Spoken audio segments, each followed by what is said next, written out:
no mistake, my first priority in Washington will be to work to end this war and provide quality care for our brave servicemen and women now and into their future.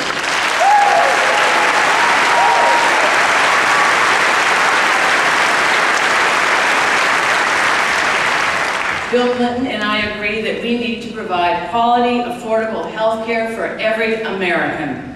Today,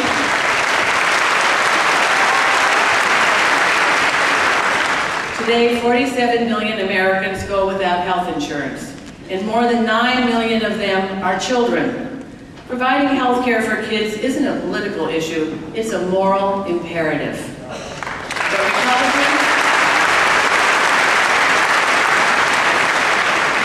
Republicans, like my opponent, don't see it that way.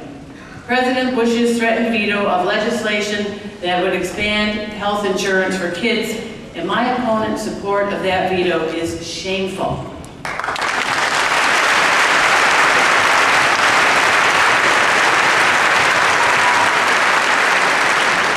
Our kids deserve better, and when I go to Washington, I'll fight to make it a reality. Bill Clinton and I agree that education is what equips us to compete in a global economy.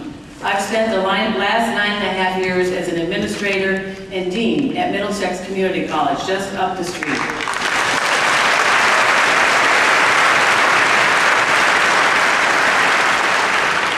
And have learned firsthand the crucial role that education plays in our economic growth. We need teachers that are second to none, schools that are the best in the world, and affordable college education for everyone.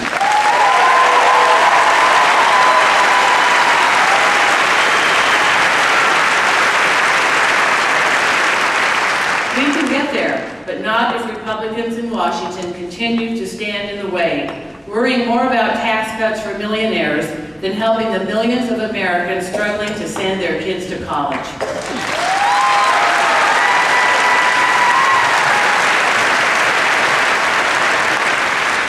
Bill Clinton and I agree that it's time for change in Washington. More than at any time I can remember, this country is on the wrong course, and I am here ready to help lead change.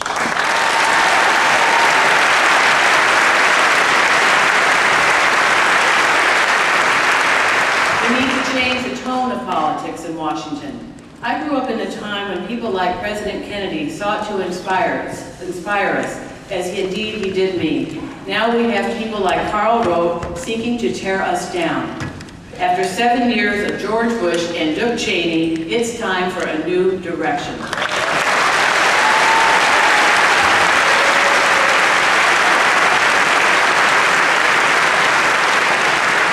And finally, Bill Clinton and I agree that we need to have more women elected to office.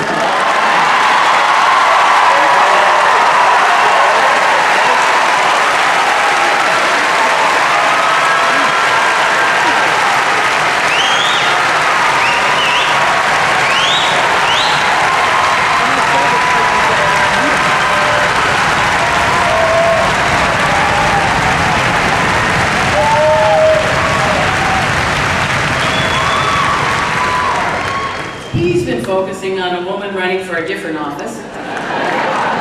But we're both here today to talk about the importance of sending a woman to Congress from Massachusetts.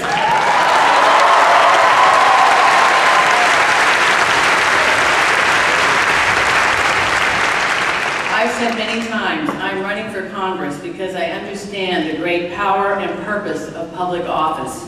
I'm pleased tonight to introduce a man who shares this belief in all that is possible.